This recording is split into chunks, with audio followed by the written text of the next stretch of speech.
आप सोचिए, इनको दीवार तोड़ने के लिए इक्विपमेंट नहीं है इनके पास। सोचिए, आप दावा करते हैं हम अमृत काल में विकसित भारत बन जाएंगे, और एक दीवार तोड़ने के लिए हथौड़ा नहीं चला पा रहे हैं। दीवार काटने के लिए इनके पास मशीन नहीं, अगर होगी भी तो हो सकता है इन्होंने उसमें भी भ्रष्टाचार किया हो। इस सरकार ने, मंत्री या सरकार ने मिलकर के आगरा लखनऊ एक्सप्रेसवे को बर्बाद कर दिया है। उसी तरह बर्बाद हो जाए जैसे इनकी सरकार बर्बाद है। प्रभु श्री राम, उनके स्थान पर इतना बड़ा भ्रष्टाचार हुआ हो, सीसीटीवी के फुटेज गायब है, और उससे भी क्या घटिया काम करा रहे हैं बताओ। क्योंकि उसके नाम के पीछे यादव लगा है तो बोले हमारा रिश्तेदार है।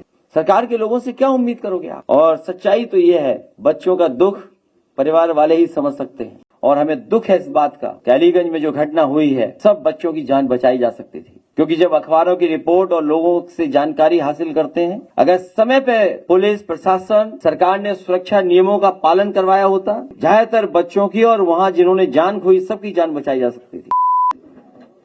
आज बलिदान दिवस महारानी दुर्गावती जी का हम लोग मना रहे थे। महारानी दुर्गावती जी के बारे में जो इतिहास के पन्नों में पढ़ा होगा वो जानते होंगे कि प्रशासनिक दृष्टि से और अपने राजपाट को बचाने के लिए इतना बहादुरी का काम, इतना बहादुर कोई भी रानी उस समय इतिहास के पन्नों में नहीं दिखाई देती है। और इस भारत की धरती ने बड़े ही बहादुर महिलाओं को जन्म दिया है। रानी लक्ष्मीबाई हों, महारानी दुर्गावती हों, या हर समाज में, पासी समाज में हैं, हर समाज से कहीं न कहीं बहुत बहादुर महिलाएं निकली हैं। आज जब हम बलिदान दिवस याद कर रहे हैं उन्हें, तो ये हम लोगों ने तय किया है कि लखनऊ में यही रिवर फ्रंट जो सबसे सुंदर जगह बनने जा रही है, आने वाले समय में तो जब भारत में सोना मिलेगा तो हमारे लिए और आसानी होगी, सरकार को खरीदने में और सस्ता मिल जाएगा। इसलिए पहले भी जो हम लोगों ने कहा है, जिन महापुरुषों को या जिन महारानी देवियों के बारे में जिन्होंने पीडीए के समाज के, बहुजन समाज के लिए समय समय संघर्ष किया है, उन सबको हम लोग रिवर फ्रंट पे सम्मान दिलाने का काम करेंगे। वहीं ए का मतलब तो हम और आप सब लोग जानते ही हैं। ए का मतलब जहां आधी आबादी है, अल्पसंख्यक मुसलमान भाई हैं या क्रिश्चियन हैं या पारसी हैं या और हैं, वहीं ए का मतलब हमारे आदिवासी भाई बहन भी हैं। तो पीडीए में ए मतलब हमारे आदिवासी भाई हैं। उनके हक और सम्मान के लिए लगातार समाजवादी पार्टी काम करेगी। उनकी जनगणना करा करके उनकी आबादी कितनी है, समाज में उनकी संख्या कितनी है, उनकी आबादी के हिसाब से उन्हें हक और सम्मान नहीं मिल रहा है। समाजवादी सरकार बनने पर हम अपने सभी आदिवासी भाइयों को आबादी के हिसाब से हक और सम्मान दिलाने का काम करेंगे और उनको हर क्षेत्र में आगे बढ़ाने का काम होगा। उनकी जो प्रमुख मांगे थीं, गौड़ समाज का प्रमाण पत्र, मैंने कहा कि जिस तरह एम्बुलेंस पहुंचती है उनके गांवों में या पुलिस के लिए व्यवस्था की थी, उसी तरह व्यवस्था करेंगे कि अधिकारी उनके गांव में जाएंगे, उनके प्रमाण पत्र बनेंगे, उन्हें ऑफिसों का चक्कर नहीं काटना पड़ेगा, किसी बिचौलिए का चक्कर काटना नहीं पड़ेगा। उनके गांव में, उनके घर बैठ करके समाजवादी सरकार में अधिकारी प्रमाण पत्र बनाने का काम करेंगे। प्रदेश में आदिवासी समाज की जो हत्याएं हुई हैं, उनके समाज और परिवार के लोग अगर सीबीआई की जांच मांग करेंगे तो हम उनके न्याय दिलाने के लिए उनका सीबीआई जांच कराने का काम करेंगे। और इसके साथ साथ जो गरीब बेगुनाह लोगों की हत्या हुई है, उनकी हम आर्थिक मदद उन परिवारों को करने का काम करेंगे। वन अधिकार कानून के तहत जल, जंगल, जमीन पर आदिवासी अनुसूचित जनजाति का अधिकार होगा। सरकार बनने पर आदिवासियों को आवास दिया जाएगा। लोही आवास से उन्हें जोड़ करके और लोही आवास में ये व्यवस्था थी कि सोलर पैनल लगा करके उनके पंखे, एलईडी बल्ब, चार्जिंग की चीजें सब फ्री होंगी, इनको एक भी पैसा नहीं देना पड़ेगा। हम लोग लोही आवास देकर के उनको पक्का घर देने का काम भी करेंगे। अनुसूचित जनजाति आयोग का उत्तर प्रदेश में अलग से गठन किया जाएगा और उन्हें अधिकार भी देने का काम होगा। सभी सरकारी टेंडरों में अनुसूचित जनजाति को 2% आरक्षण दिया जाएगा और उनके नौजवानों को काम करने के लिए अगर ट्रेनिंग देनी पड़ेगी, उस ट्रेनिंग को करा करके उनको काम और रोजगार से जोड़ने का काम समाजवादी सरकार में होगा। गौड़ आदिवासी वीरांगना महारानी दुर्गावती के सोने की भव्य मूर्ति का बनाने का काम रिवर फ्रंट में होगा, जो मैं पहले ही कह चुका हूं। अखिल भारतीय गौड़ महासभा का लखनऊ में एक पीडीए भवन भी होगा, हॉस्टल होगा, जिसमें दूर दराज से जो बच्चे अगर पढ़ना चाहेंगे उनके पढ़ने और रहने की और खाना भी फ्री उपलब्ध कराया जाएगा। गौड़, धुरिया जाति व खरवार जाति को संपूर्ण उत्तर प्रदेश में कोल व मुसर जाति को भी आबादी के हिसाब से हक और अधिकार दिया जाएगा। सरकार बनने पर आदिवासी बहुल्य के लिए अलग से थाना बनाया जाएगा और उस थाने में एसओसीओ भी उनकी जाति के होंगे, जिससे उन्हें न्याय मिल सके, उनके साथ अन्याय न हो सके। आदिवासियों की प्रॉपर्टी को नहीं बेचने दिया जाएगा। सरकार बनने पर केजी से पीजी तक पूरी पढ़ाई फ्री होगी और इनको लैपटॉप भी दिया जाएगा पढ़ाई में आगे मदद करने के लिए। और अगर विदेश भी मेधावी छात्र पढ़ने जाना चाहेंगे तो उनको विदेश जाने के लिए भी सुविधा देने का काम सरकार में होगा। पूरे प्रदेश और देश का जो चढ़ावा था, अंतर्राष्ट्रीय स्तर पे भी चढ़ावा था और हमारे सनातनी परंपराओं पर प्रश्न लगे। ये बहुत सेंसिटिव है, इशू बहुत सेंसिटिव है और इशू इसलिए सेंसिटिव है कि आस्था से जुड़ा हुआ है। और अभी तो आपकी क्रेडिबिलिटी का सवाल है, चैनलों की, सवाल विपक्ष की क्रेडिबिलिटी का नहीं है। ये तो अभी दाना गाना वाले और ये कब तक चलेगा फसाना वाले, इनकी क्रेडिबिलिटी का सवाल है। अगर ये सवाल आप पूछ रहे हैं मुझसे तो आपकी भी क्रेडिबिलिटी बनती है कि आप क्या ढूंढ रहे हैं इसमें। आप भी तो लोकतंत्र को मजबूत कर रहे हैं, आपकी भी तो जिम्मेदारी है। और हमें उम्मीद है जिस तरीके से पत्रकार साथी और कुछ चैनल भेदभाव करते विपक्ष के लोगों के साथ, कम से कम आस्था और सनातनी परंपरा से भेदभाव नहीं करेंगे, उसे कम से कम सच्चाई सामने लाने का काम करेंगे। अलीगंज में जो अग्निकांड हुआ है, 15 लोगों ने अपनी जान गंवाई है, किसी भी बड़े अधिकारी के ऊपर कार्रवाई नहीं हुई है। सिर्फ छोटे कर्मचारियों और इंजीनियरों पर कार्रवाई करके, संस्तुति करके मामले को टाला जा रहा है। जो पोस्टेड नहीं थे, जो रिटायर थे, उनके ऊपर कार्रवाइयां हो गई, लेकिन किसी आईएएस और पीसीएस का नाम नहीं लिया गया। जो जोनल रहे या जो वर्तमान में उपाध्यक्ष है या जो पूर्व में उपाध्यक्ष रहे, किसी का भी नाम नहीं आया था। क्या करना चाहिए? पहले तो अयोध्या से सीधे चले गए अलीगंज, अलीगंज का भी नाम बदल दो।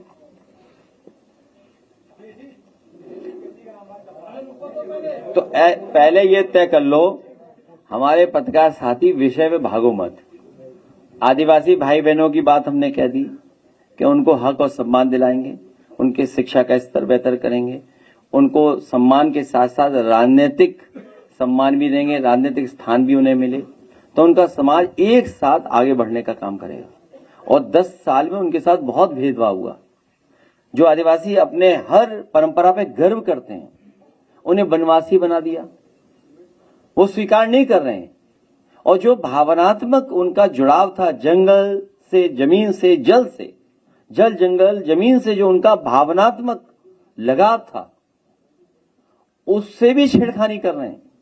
एक पेड़ मां के नाम, और हमारी धरती मां है, तो धरती मां के साथ क्या कर रहे हैं खिलवाड़।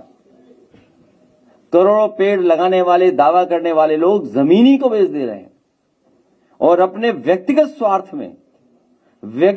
स्वार्थ के लिए लाखों लाख एकड़ जमीनें न जाने किसको दी जा रही हैं, इन्वेस्टमेंट के बहाने। अब आप बताइए, बेंगलोर जा रहे हैं इन्वेस्टमेंट करने। ये बेंगलोर इसलिए जा रहे हैं कि इन्हें पता लग गया है कि समाजवादियों को रामेश्वरम कैफे का डोसा, इडली वड़ा, केसरी बात बहुत अच्छा लगता है। ये डोसा खाने जा रहे हैं। जब सरकार जानी है, चुनाव नवंबर में होने हैं, तो अब इन्वेस्टमेंट कौन लेके आएगा? ये जमीन बेचने वाले लोग, जंगल को खत्म करने वाले लोग,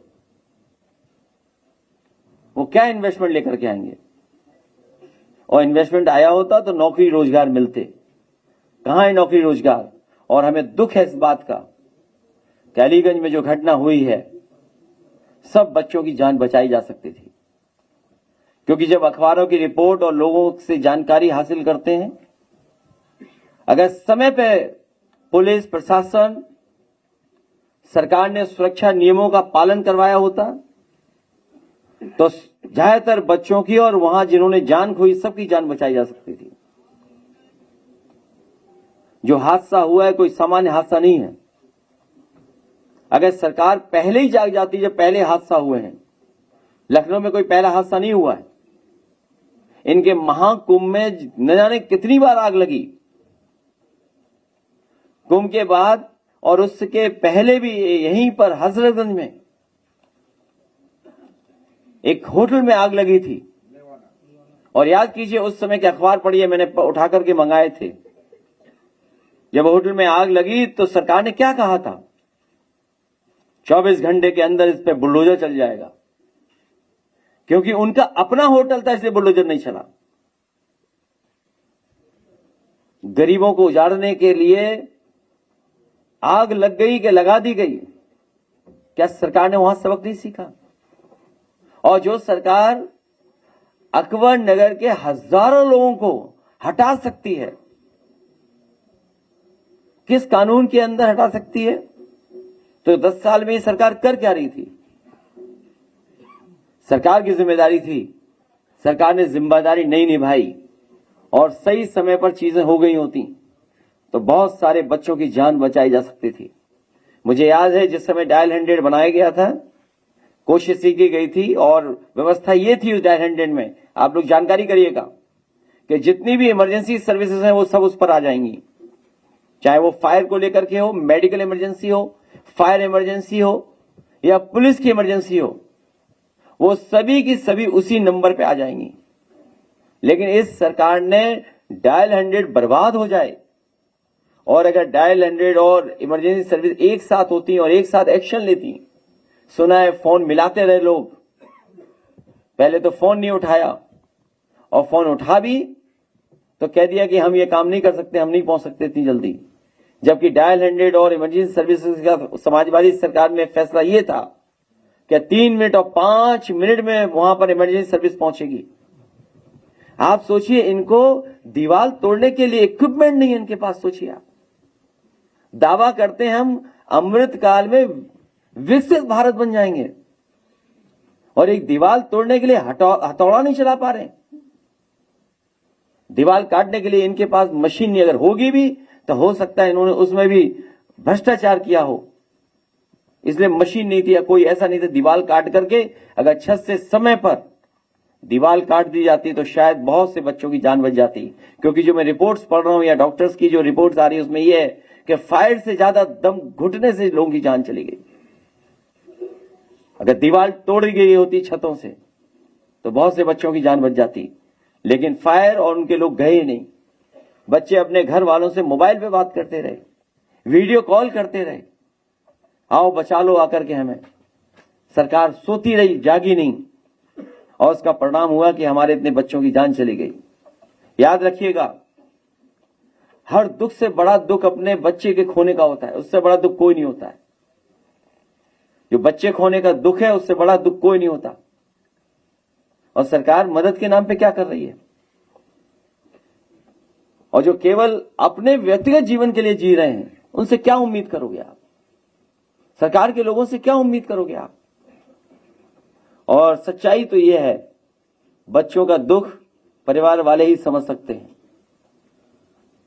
और जिस तरह के लोग नाटकीय आंसू बहा रहे थे, कैमरा दिखाई दे गया तो आंसू आ गए, कैमरा बंद तो आंसू बंद। ये दिखावटी आंसू हम और आप सब लोग जानते हैं। कैमरा ऑन होते ही आंसू आते थे। और क्या अपने चैनलों से क्या कहलवा रहे हो? उन चैनलों को डूब के मर जाना चाहिए। 2016 की कहानी बता रहे हैं। उन चैनलों के लोग भी यहां बैठे, शर्म से उन्हें सर झुक जाना चाहिए। उनको उनसे पूछना चाहिए 11 साल से सरकार नहीं है क्या उनकी? चैनल में भी लगता बिके हुए लोग बैठे हुए हैं। इसलिए हम चाहते हैं बच्चों की मदद हो, उनके परिवार के लोगों की मदद हो और जांच हो, सुरक्षा नियमों के पालन हो, जिससे कि भविष्य में ऐसी घटना ना हो सके। और कभी सोचे जो सरकार में फैसला लेते हैं कि कभी वो उन परिस्थितियों में फंस जाए तो वो क्या फैसला लेंगे, कैसे निकलेंगे, कैसे बचेंगे।